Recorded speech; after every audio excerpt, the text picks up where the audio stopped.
asalaamaaleykum wa rahmatullah wa barakaatu mbokk yi maa leen nuyu di leen ziar di leen dalal seen chaîne YouTube Ben Makhtar. démb secret yi ma leen doo waroon a jox si xaru tabaski dama fàtte woon wéy yi nag nekk mbir mu am solo lool surtout ñi nga xam ne dañuy xaalis da leen xaw a jafe ak wàllu am-am maa ngi leen di dëggal ngeen déglu ko bu baax ak ngeen def ko incha allah. ak ñi nga xam ne itam ñu ngi nekk sax yor place bëgg seen place yi di dox moo xam nga yor entreprise moo xam nga yor boutique. loo mënti yor daal di si yëngatu te bëgg si am avancement incha allah loolu laa leen fas leen indil te waxoon naa leen ko démb dafa am loo xamante ni nii nag damay bañ ba mu dem ba gën a jege si am ñu may si woo di ma si wax alors que fekk day trop tard te loolu jour tabaski rek lañ ko mën a def. wéy ngay ut ginnaaw bi ñu reyee xar mi ba pare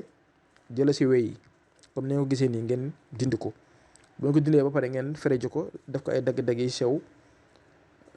bu si njëkk. mooy cuuraay liban ngeen ut liban zakar waaw ndax man dinaa ko defar xam naa après tabaski ma dinaa defar yi yëpp gàdde ko à part pour ñi nga xam ne ñu ngi koy soxla wala da leen jëfe pour ñu mën ko am su ko defee wéy yooyu ngay jël boole ko bu njëkk bi mooy liban zakar mooy nekk nii seen écran original bi ngeen ut nga boole ko ak wéy yi nii di ko suuroo mais suuru bi nag bëccëg la léegi lay nekk bëccëg suy leer moom nga koy suuroo boobu si wàllu wërsëg lay dox wàllu ubbeekaay léegi bu ñu paasee foofu dañuy ñëw si kaaraange yi maanaam boo bëggee am kaaraange si wàllu tuuti sax cat làmmeñ def yeeg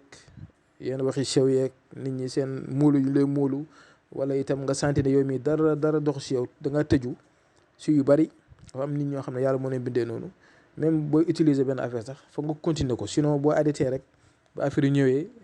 gars yi dañ lay catuwaat wala ñu defal la ay affaire mbir mi continué waat mais boobu nag kaaraange boobu noonu doo ko boolee maanaam da ngay utaat wéy encore mais wéy doo ko boolee ak liban zakar boobaa cuuraay bi ñuy wax munaas cuuraay munaas nga koy boole.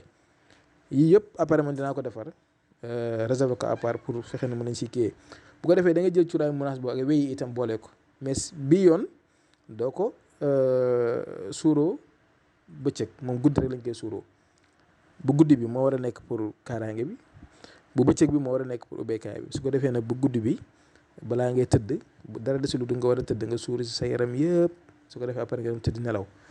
mën nga ko lii mën nga si ut lu bari sax mën na laa servir si année bi yëpp waaw ndax man yi mu si defar mën na dem servir la année bi yëpp ba déwén waaw kon nag lu yomb la mi ngi noonu fexe la ngeen jëm ko def incha allah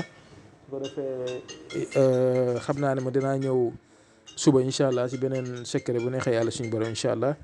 asalaamaaleykum wa rahmatullah wa barakaatu.